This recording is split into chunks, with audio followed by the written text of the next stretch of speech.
like I said, I'm going to be talking about Java performance tools.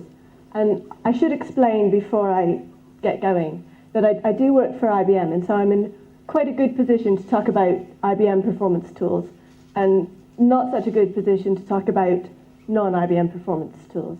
How many of you use IBM JVMs?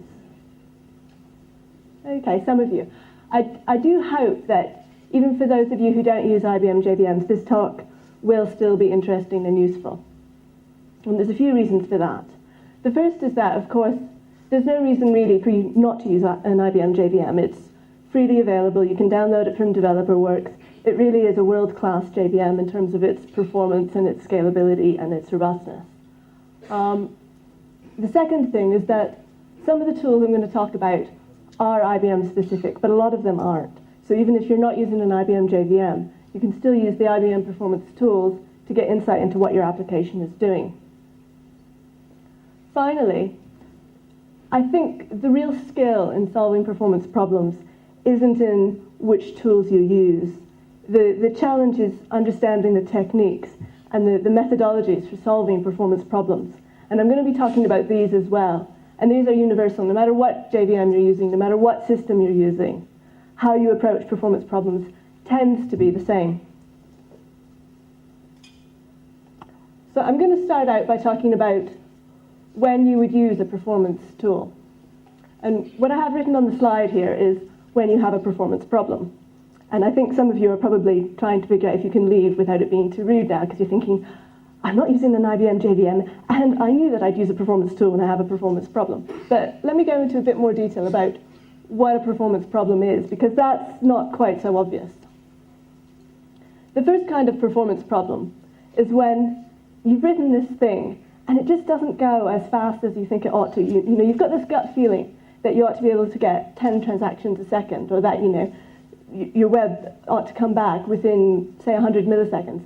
And it's just not doing it, and you don't understand why. In the second case, you've written it, and you're pretty happy with the performance. And you think, yay, job done. And you show it to the customer, and the customer looks at it and says, this performance isn't good enough. And so then you have to go back, even if you think the performance is good enough, you have to go back and try and meet the customer expectations about the performance. A third kind of performance problems happens when you write your application, performance fine, show it to the customer, performance fine. Everybody's happy. And then after it's been running in production for maybe a day, maybe a week, maybe a month, the performance just starts to get a little worse. And at first you think, oh, well, maybe it's just because it's Tuesday. And then the performance gets a little more worse, and you think, oh dear. And then you start to think, if this keeps going, the system's actually going to grind to a halt, and that's not going to be good. And this brings us to the fourth category of performance problem, which is when it just hangs, it stops responding. And you may not think of this as a performance problem, but often it's actually quite related to the third problem. So how do you go about assessing your performance problems? The first thing you really have to do is you have to measure your performance before you can try and fix anything. And there's a few reasons for this. One of which is, how many of you were in my talk yesterday? Yeah, a lot of you. Some of this will be a bit familiar to you then. Sometimes you go and you've got a performance problem and you say, oh, not quite good enough. Okay, I know what I'm going to do. I'm going to do this best practice to make my performance better. So you go away and you do it. And you don't actually measure before and after. And then only sometime later do you realize that your clever fix that everybody knows makes things faster actually made things worse in this case. And when it comes to measuring performance, even though I'm talking about performance tools, that's not something that you can do with a performance tool. IBM don't provide a tool for measuring your performance. No other vendor provides a tool for measuring performance. It's something that has to be based on your application and what you want from your application. And it may be throughput, or it may be response times, but either way, it's not something that a tool is going to tell you. And like I said yesterday as well, just going over this for some of you who weren't there, sometimes it can be incredibly difficult to measure the performance of a non-trivial application. It needs to get configured, it needs to get deployed, it requires lots of hardware, and you think, well, this is all very nice, but I just want to do a bit of performance tuning, so instead I'll use a benchmark. And this is almost never a good idea. when you tune to optimize the performance of a benchmark, you sometimes find that you didn't make a difference to the performance of your real application, and sometimes you find that the performance of your real application actually got much worse. So what about if you're using your real application, but getting the actual workload is just an even further challenge because it needs to have live data, it needs to be coming in at this rate, it needs to have this much variation. You think, oh, this is too hard, I'll just go and find some prepackaged data and that will be good enough. And sometimes it is, but you need to look at the data you're using to simulate the workload pretty carefully because you can get a lot of quite unexpected effects if your data doesn't have enough variation. For example, when it comes to garbage collection, the garbage collection can be really sensitive to the exact object sizes or exactly how those objects are connected. And so if your sample data isn't large enough, the scope of the data, you may find there's too many connections between the objects and the garbage collection behaves really differently. Another example is if you've got too many shared strings, then you may find your memory caches get artificially warm. And when you did actually have a memory cache I/O bottleneck in your real application, when you do your performance testing with your simulated data, that's just not going to turn up.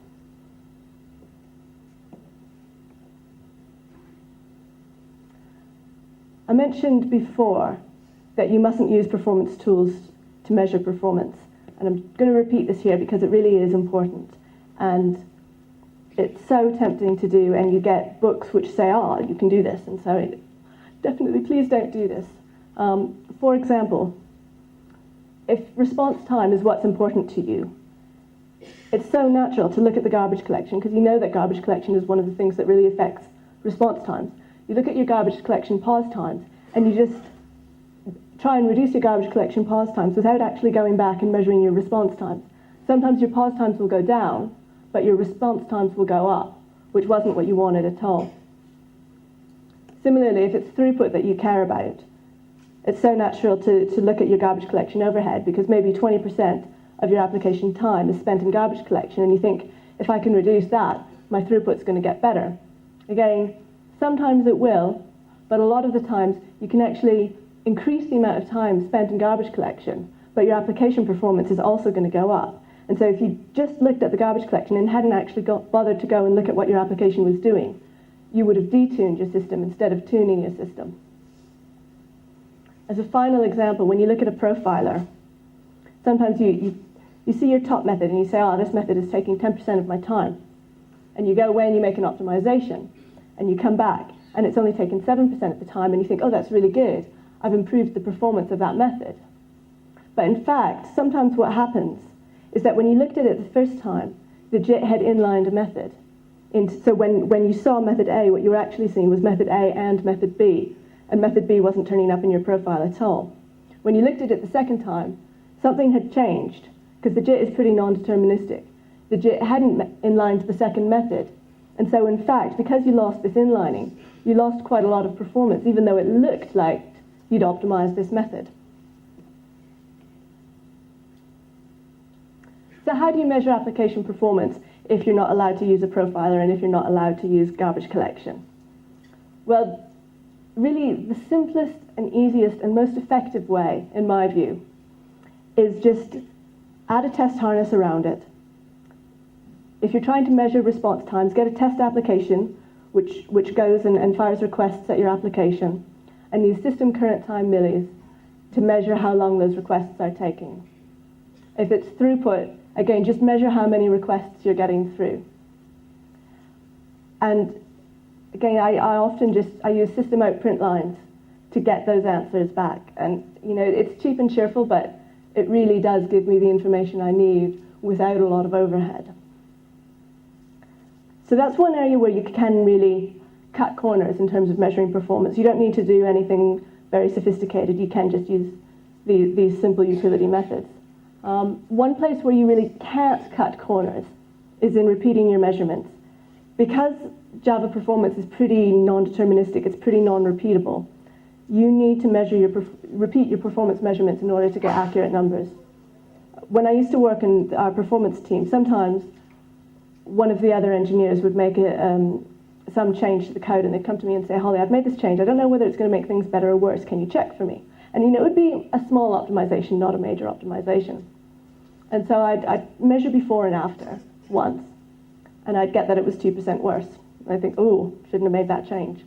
And then I'd go and I'd try it again, and I'd get that it was 2% better with the change. So then I'd go and I'd do it again, and I'd get 1% worse, and then I'd get 1% better, and then 3% better. And I had to do a lot of measurements just in order to be able to get a vague idea of whether this was even better or worse, much less a particularly precise number like, oh, you've improved performance by 1.5%.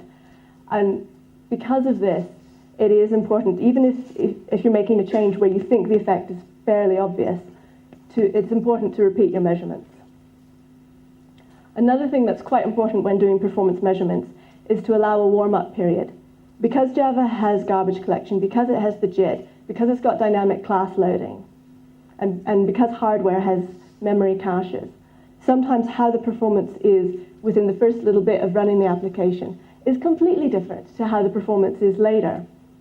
And usually, if it's a long-running application that you're trying to test, you need to know how the performance is in the long term, not the performance in the short term. And so then the next question is, well, how long a warm-up period should I allow? And you see different answers for this. I'd say, depending how precise you want your measurement to be, maybe 2 minutes, maybe 10 minutes, something like that, but certainly not something like 5 seconds or 10 seconds. Our JIT team told me that they've seen applications which have been running for several days, and even after several days, the JIT makes an optimization. And I wouldn't recommend that you run your applications for several days just on the chance that the JIT might make an optimization which might make a performance difference. That's trying to take your measurement too far, but do be good and allow a warm-up period. So you'll recall 2 slides ago and yesterday, I said with some force that you mustn't use performance tools to measure performance. And now's when I retract that and say, well, actually, sometimes you can use performance tools to measure performance. There is one exception, and that has to do with garbage collection and how much garbage is collected. Because if you think about what an application does from the point of view of the garbage collector, the poor garbage collector is busily, trying to collect garbage, trying to clean up, and the application keeps coming in and making a mess, and it makes, it just keeps creating this garbage, and the garbage collector is just desperately trying to keep up with the application, and it's really very inconsiderate of the application, as far as the garbage collector is concerned, to be doing all this work. And from the point of view of the garbage collector, garbage is just a side effect of application work. And if you think about it from your perspective, of course, application work is what you want to achieve. The more work your application does, the better. And so therefore, the more garbage you generate, the better. And you can use the rate of garbage collection. That's going to be the same as the rate of garbage generation, because your system is in a steady state. It's, you assume it's not exploding in terms of memory consumption. And so therefore, if you can measure the rate of garbage collection, you can measure the rate of work of your application. Now, of course, this only holds if you haven't changed the algorithm. If you've changed the algorithm so that you're generating more garbage, or if you've changed the algorithm so you're generating less garbage, then of course looking at how much garbage you generate isn't going to give you a good throughput measurement.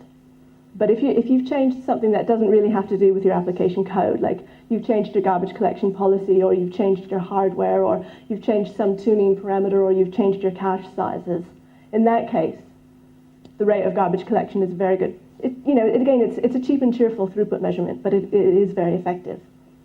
And what I've got here is I've got a screenshot from the GCN memory visualizer. And it gives you a whole bunch of information about what your garbage collection is doing. And one of the things it does report, which I've got highlighted there, is the rate of garbage collection. So that tool can be really useful as a throughput measurer. So now that you've been good, you've done your measurements, you've decided that you definitely have a performance problem, you need to improve your performance. What do you do? How do you go about fixing it? Well, all performance problems are caused by limited resources. And your job in trying to fix the performance problem is to work out which resource is limited. And depending what book you read or who you ask, you get different answers about how many kinds of resources there are. The classic performance tuning thing says there are 2 kinds of resources. your application is either going to be CPU bound or it's I/O bound. I think for a modern application, that's not actually sophisticated enough. You need to think a bit more about what resources you have. And so you sometimes see a third thing added to the list, and that's space bound. And I looked at this list still, and I thought, you know, for the performance problems I see, that's still not actually enough to allow me to solve them sensibly. And I thought, because I often see problems where it's threads in contention, and that's what's causing the problem. And so I thought, I'm going to add a fourth category to this list. And I added lock bound, and I made up the term. And I was really pleased with myself. And then, of course, I went out to Google, and I looked up lock bound on Google, thinking, I've invented a word, I am so clever. And of course, Google has everything. And so other people have used the phrase lock bound before. But still, as far as I was concerned, in my own little world, I invented the word. So how do you decide whether your application is lock bound or CPU bound or I/O bound? There are some rough rules that you can use. So to start off with CPU bound, in the simplest case, if you look at your task manager and your task, the CPU usage is sitting at 100%, you probably have a CPU bound application. If the CPU usage isn't sitting at 100%, then your application, it wants to do work, it's not using the CPU, what's it doing? Well, it may be that it's waiting for I/O. So either it's waiting for a request to come back from the network, it's waiting to read from disk, or it could even just be waiting to read from memory because RAM is actually a lot slower than a CPU in terms of the speed of access. So, unfortunately, if it's lock bound, it's actually pretty much the same thing. You look, your CPU usage isn't 100%, but you know that there's work that your application should be doing. It could be waiting for a lock, could be having synchronization issues. And of course, the worst case is if your application is space bound, because the rule for deciding if an application is space bound is that it could be any of the above. CPU could be 100%, the CPU could be not 100%. So you can see, from this list, it's not actually going to be very helpful in trying to decide what the resource that's limited is. And so you need some more sophisticated tools. You need a bit of extra help. And this is where performance tools come in. IBM, we provide a number of performance tools. They're all freely available. I am from IBM, but I'm not here to sell the performance tools because we give them away. Most of them, like I said earlier, are for IBM JVMs only, but quite a few of them work for multiple JVMs. There's a few places you can get the performance tools. One is AlphaWorks. Some of them are available on DeveloperWorks. And finally, the really fully supported ones are available from IBM Support Assistant. Have any of you heard of or used IBM Support Assistant? No? Okay. Within IBM, because we are a big company, we're a huge company, we don't have a problem with having not enough performance tools. If we have any problem, it's that we've got too many performance tools. They're available from too many places. It's quite hard for customers sometimes to work out which performance tool they want, where do they get it, what's it for. If they're starting from the other side, they've got a problem, how do they go about getting the tool to fix it? And so IBM Support Assistant is sort of it's a one-stop shop for tooling. And so the idea is that instead of having to go and try and work out what tool you want, you just download the one tool, which is IBM Support Assistant. You tell it what products you're using. So you say, IBM Support Assistant, I'm using a JVM. And it says, you may be interested in this tool, or you may be interested in that tool. And then you can download it from a centralized location, launch it from a centralized location, and it makes it a lot easier. Although it's not really the focus of this talk, IBM Support Assistant does do some other things, which I should probably mention. If you want documentation help, it gives you a federated search so that you can just get all the IBM-specific documentation in one place. Also, if you're a supported user and you're raising PMRs, then it gives a front end to track your PMRs, raise new PMRs. So that was the tooling context, but now I'll start about how you diagnose spacebound applications, because although it's one of the hardest ones to diagnose just by looking at your task manager, it's actually one of the easiest ones and simplest ones to diagnose with tooling. And the reason spacebound applications can be a bit confusing to diagnose just from the task manager is basically that Java has garbage collection.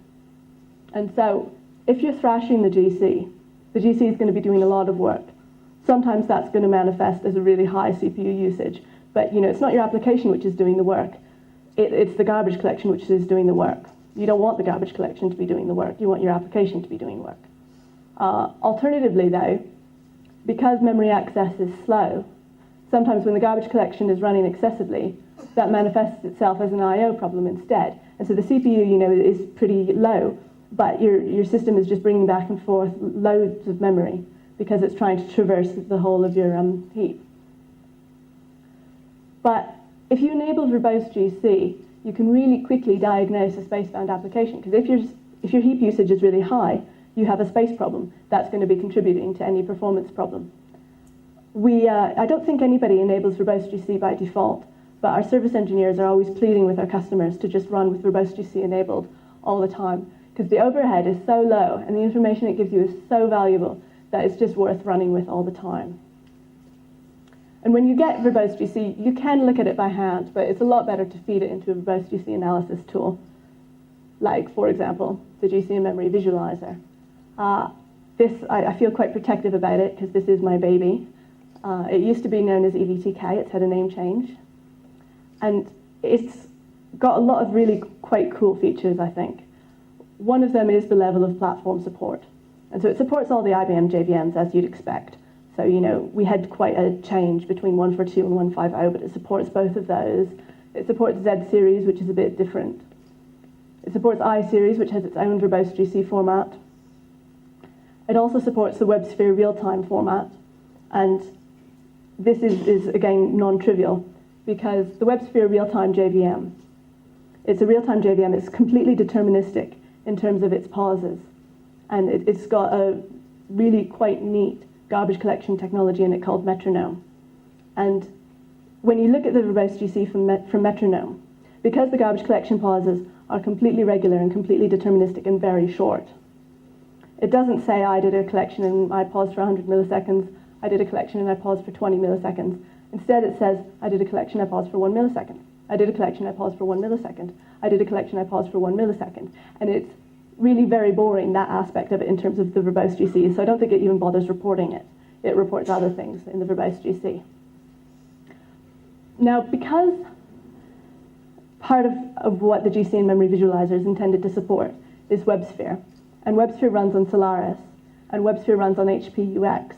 On those two platforms, it runs on an IBM JVM, or an IBM supported JVM, but it's actually just an IBM supported version of the Hotspot JVM or an IBM supported version of the HP JVM.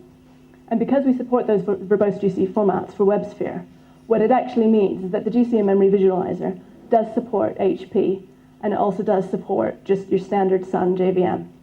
So although this is an IBM tool, you can use it for quite a lot. And it does all the things that you'd sort of expect a verbose GC analysis tool to do. So it tells you how much heap you're using, it tells you how big your heap is, it tells you what your pause times are. But it also gives you tuning recommendations. And so instead of just saying, you seem to be using quite a lot of heap, it'll say you're using quite a lot of heap, you may have a memory leak if it thinks you've got a memory leak, or you're using quite a lot of heap, why don't you try increasing your heap size? It will give you the exact command line that it reckons you should run with. And one of the other things it can do, which again I don't think many tools can do, is that you can compare multiple logs just on the same graph. So if you change something and you want to see what it did to your GC, you can just bring the two of them up together, get the comparison report, and see them together. And it gives you a report with your recommendations. It also gives you graphs. It gives you tables. It can also save things, again, which you sort of expect, but which not a lot of tools necessarily do. And so when your colleague does something and it completely breaks the performance of your application, you want to send them a nasty email to say, that change you checked in yesterday? Well, before, our garbage collection was using 5%, and now our garbage collection is using 30% of our application. And, we've just missed our performance targets, and it's all your fault, and look what you've done. Then you can include the graph in the email because you can save it. So I've got here some screenshots. This is the visualization. This, I'm afraid that's going to be completely illegible to, well, it's in fact illegible to me, so I can't expect that any of you would be able to read it, but you can get the general idea that there is a report, and the little red things are telling you there's problems, and the little yellow things are telling you that there may be a problem. So what would you use it for? What information would you try and get from garbage collection? Well, the first thing is to identify the potential performance problem. Is your occupancy too high? If so, you need to do something about it because that's going to be hurting your performance. Another thing is perhaps your occupancy, for some reason isn't actually terribly high, but your GC is still just using quite a lot of CPU. Well, then, you probably again want to look at your GC, try and figure out if there's something that's misconfigured with your GC or just not optimum for your exact application. And, you can get a performance improvement by playing with your GC. Now, one thing about space-bound applications is that it doesn't necessarily have to be the Java heap, which is space-bound. It's a little-known fact that if you get an out-of-memory error from a Java application, it wasn't necessarily the heap that ran out of memory. It could have been native memory, which was exhausted instead. And it can be incredibly confusing to diagnose because you get an out-of-memory error and you think, oops, oh dear. You fire up your verbose GC, look at your verbose GC, and it says, oh, I'm using 20%. And you think, well, how am I using so little heap and actually still running out of memory? And what usually happens makes it worse because you look and you think, oh, well, I've run out of memory, I better increase my heap. But certainly on a 32-bit system, usually the amount of physical memory is close to the memory capacity of 32 bits. And so when you increase your Java heap, you reduce the amount of native memory available. And so you run out of memory faster. And you think, oh, clearly I didn't do enough. So you increase your heap even more, and then you run out of memory even faster. And so the more you try and fix the problem, because you don't realize it's a native memory problem, the more you actually make it worse. And so if you look at your GC and it shows that everything is fine, you should still consider looking at the native memory usage. And you can do this in a few ways. If it's Windows, there's the Windows perfmon tool. Don't use the task manager in Windows because the memory it shows isn't actually an accurate reflection of what the Java sees. On Linux, you can use PS. If you're on AIX, you can use vmstat. But going back to sizing the heap, when should you size the heap? Well, if you're running out of memory, like I said, you should not make your heap bigger. That will not help. But in other cases, it can be quite useful to size the heap. So if performance is important, it's a good idea to at least think about your heap size. When we were in the performance team, we'd do benchmark runs, and we'd run with a few parameters. And one of the things we would always do is we'd always set the minimum and maximum heap size to be the same. Now, our service team said, that's fine for the performance team, but please don't tell customers to do that, because it's not necessarily a good idea for customers to do that. Instead, what's probably a better way to run is to set the minus x max f equals 100 option. What this is saying is, I really care about performance. I'm not running too much else on this box, so JVM, please go crazy, use as much memory as you like. But because I'm not running very much else on this box, I don't really want you to shrink the heap, because usually the JVM, if your workload changes, it will expand the heap, and then it will say, well, actually, I'm using too much memory. I better release that for somebody else, and it'll shrink the heap. And there is a bit of a performance cost associated with shrinking the heap. And so if you don't need the memory for anything else, just tell the JVM not to do it. Another time when you have to size the heap is if your application has a really big footprint.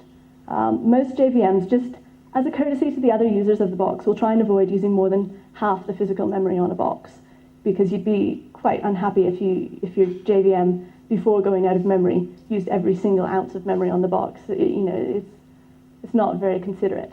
And so if you have an application that you know needs more memory than more than half the physical memory, what you need to do is you need to say, okay, JVM, I know you need a lot of memory, so please do use as much memory as you need, or use 1,500 megabytes.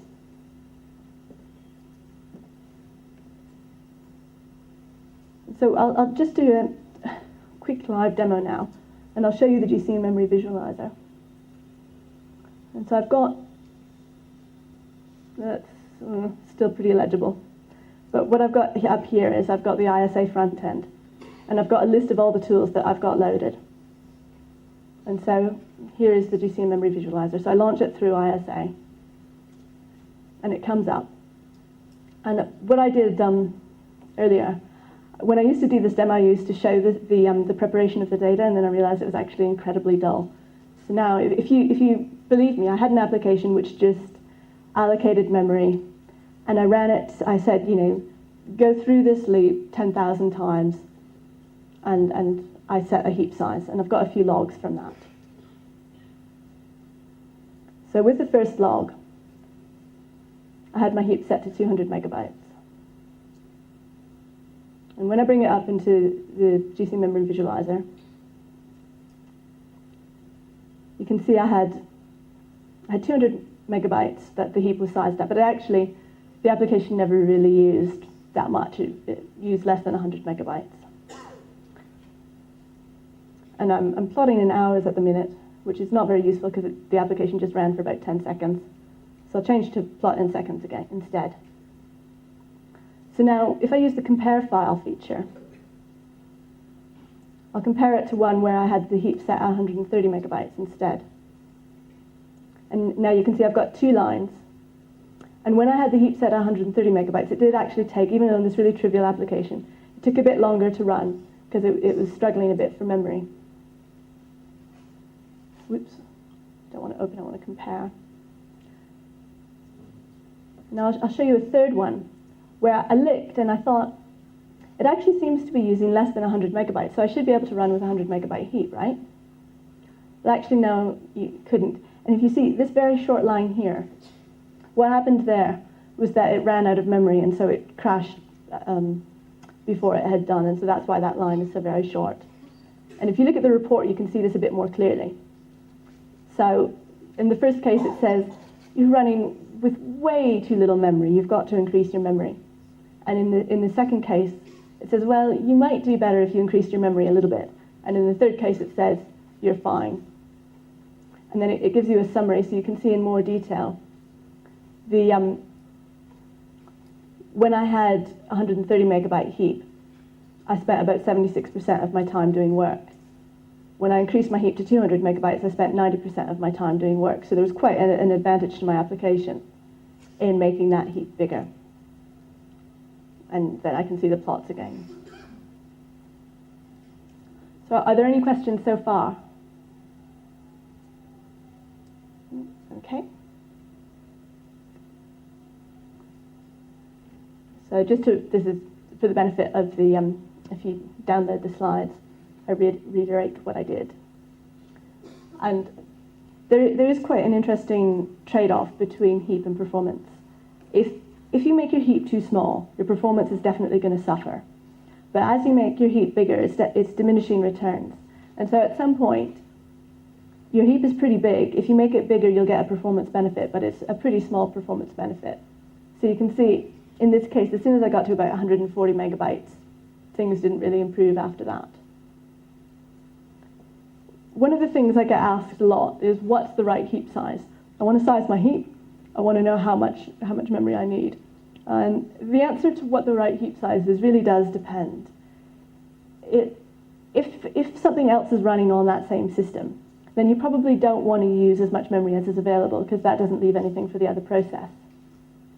But if nothing else is running, then probably you're better off with a larger heap. You will find your application performance is generally better.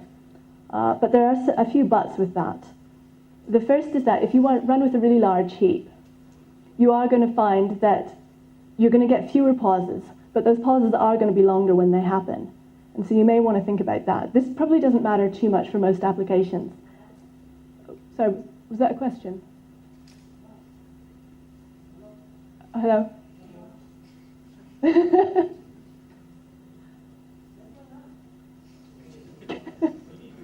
Gigabytes.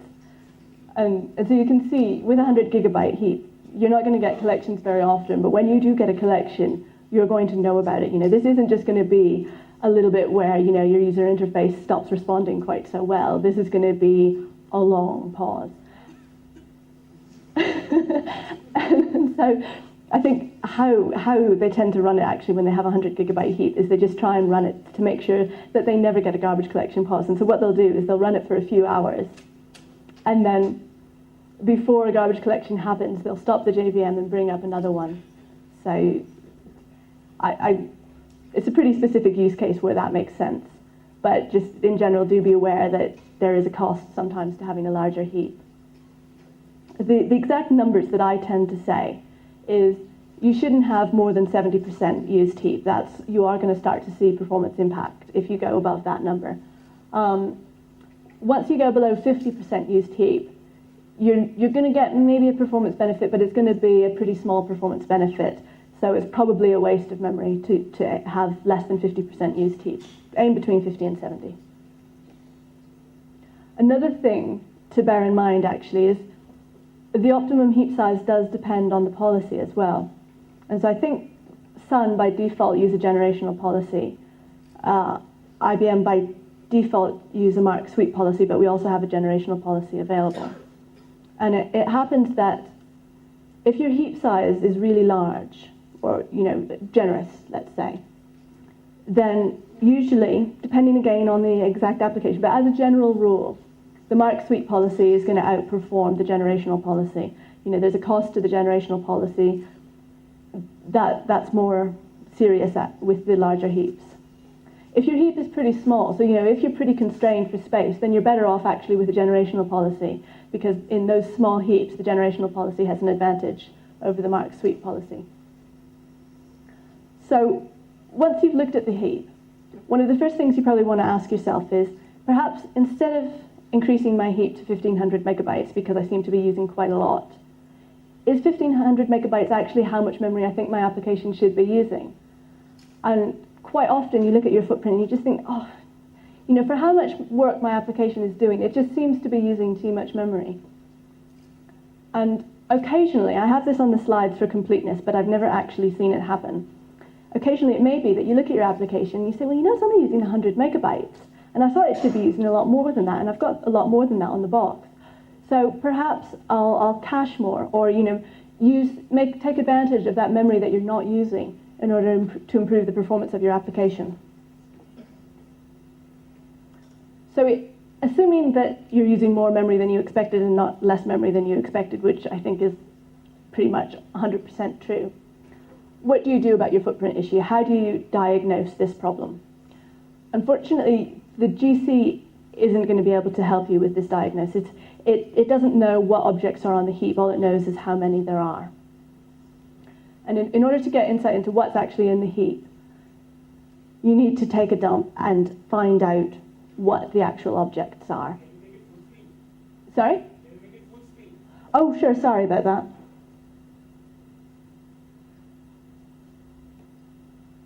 Is that better? Yeah, people can see now.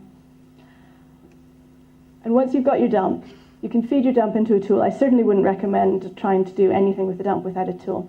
And you can see what's eating your memory. And so, like for garbage collection, there's a few dump analysis tools available. Each vendor tends to have one. There's a few commercial ones as well. There's a few other open source ones which are available. The one I'm going to talk about is the IBM one. It supports the IBM dump formats, but it also supports an HProf dump format. So it should be fairly universal in terms of how it works. And it can do two things. The first thing is that when you feed in a dump, it can tell you what's using most of the memory, which is usually what you want to know. It can also do a memory leak analysis. And so if you feed in two dumps instead, it will tell you what object categories grew between those two dumps. And then that's a pretty quick way of identifying what the leak is. And this is actually incredibly useful, this tool. I was using it last week because I'm working on some other tooling at the moment. And again, I was running it and the footprint just felt too big and it was using about 230 megabytes. I thought, I don't like that.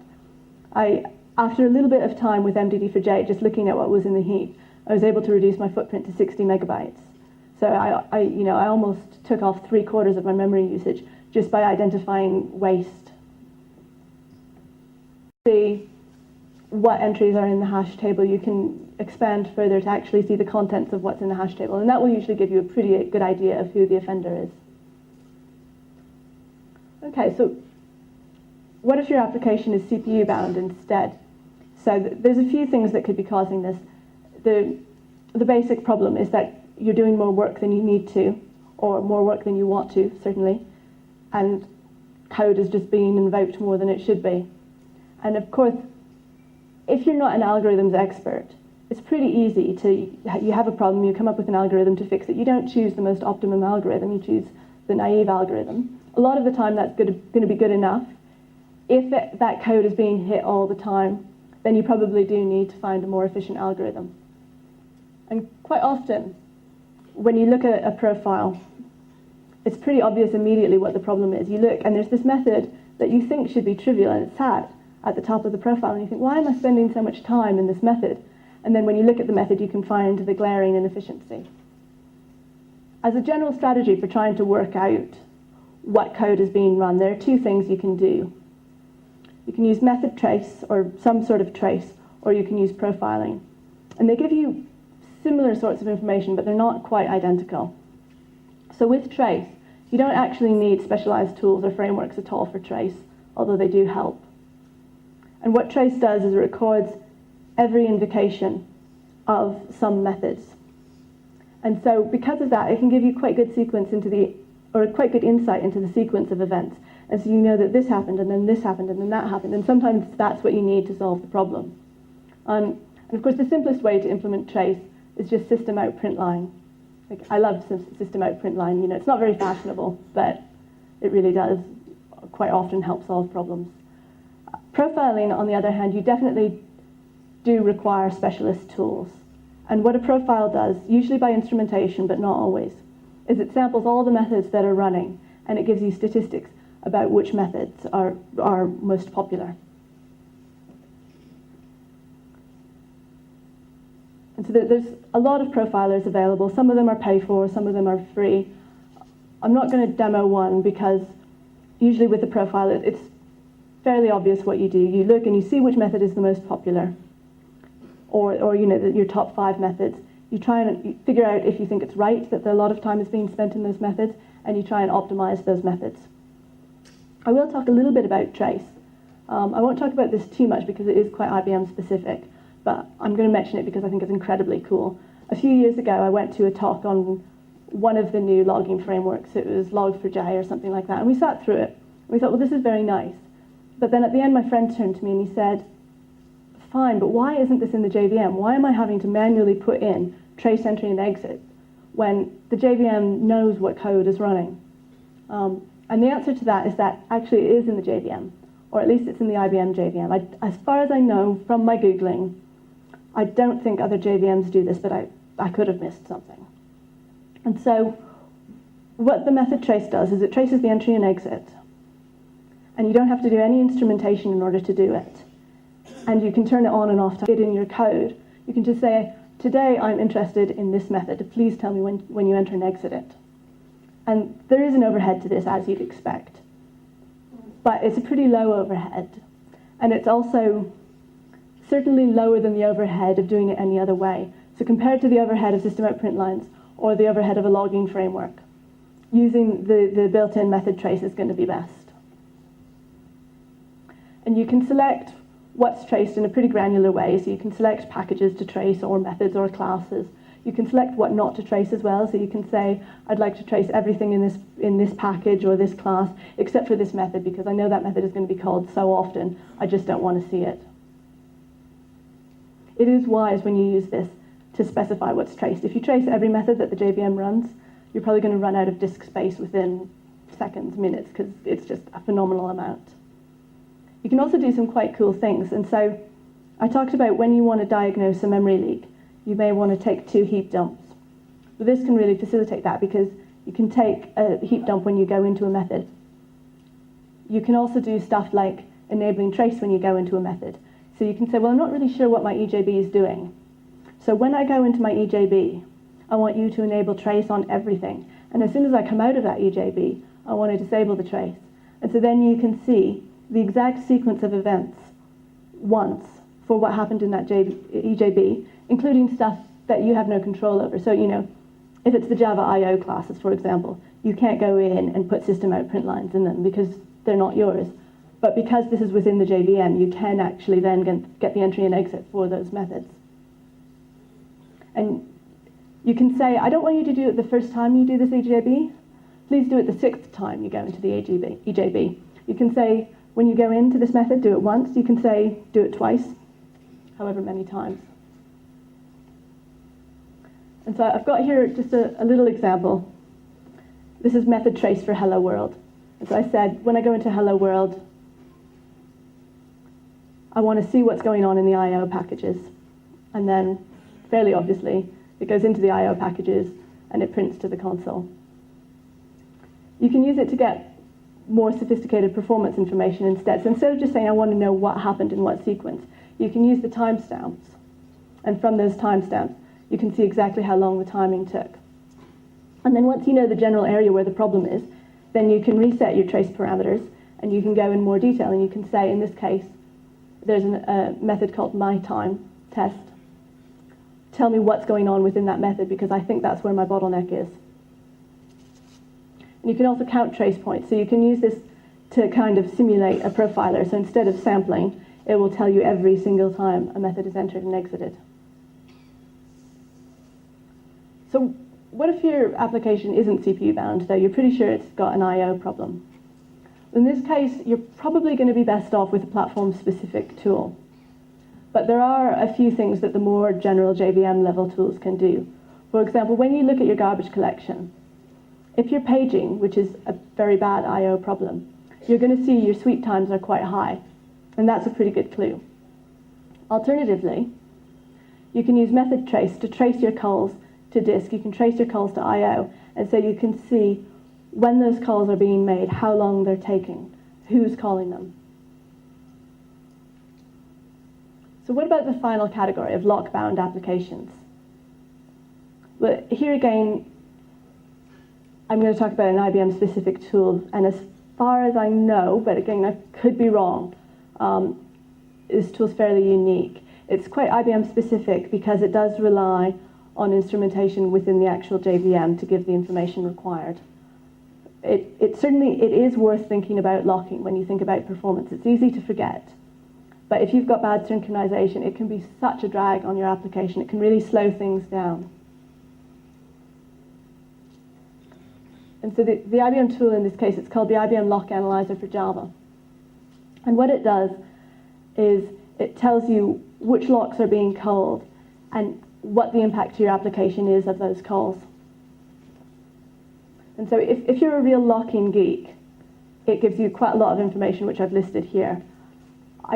I know some locking geeks. I imagine most of you are not locking geeks. So in those cases, what you really care about just is this bar chart, which shows you what the locks are and what the impact is. And so the height of the bar shows you what the impact is. It tells you how many times your application tried to get that lock and was blocked and therefore caused a slowdown. The color of the bar gives you diagnostic information instead. And so in this case, it went for the lock quite a lot. And most of the times, it was actually successful, which is why the bar is green. But because it used that lock so often, it still had quite a bad application performance impact. And comparing to this lock, it didn't go for so often, but almost every time it went for that lock, it missed the lock and there was an application delay. And in that case, you probably want to look at, well, in both cases, you want to look at your code. And so in the first case, you want to say, why am I calling this lock so often? Can I call it less? And in the second case, you want to say, why am I missing when I call this lock so often? Why is it blocking? How have I designed a lock so that almost every time I try and get it, I fail? Can I just refactor things a little bit so that I'm not going for it at a time when I'm almost guaranteed to fail?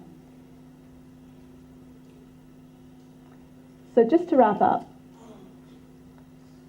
the general technique for improving application performance really is identify what resources are limited, make sure they're not limited anymore, which makes it sound quite easy, and of course it isn't really that easy, and that's why tools come in, and that's why tools really can be so helpful in identifying the performance bottlenecks and then in fixing them. And so the rule is, the way I go about tackling the performance problems is that I start by looking to see if it's space bound. I look at the verbose GC. If I do have a space problem, I use some sort of heap dump analysis tool in order to identify what is causing my space problem. If I've got a CPU problem instead, I either use a profiler or I use method trace to identify exactly what's being called and in what sequence and see if I can optimize that. If I've got a lock problem, or if I suspect I've got a lock problem, then I use the lock analyzer to try and figure out who the offending locks are, try and see if I can reduce how much I'm using synchronization. So I've got an exciting page of copyrights, but are there any questions? Oh, yeah.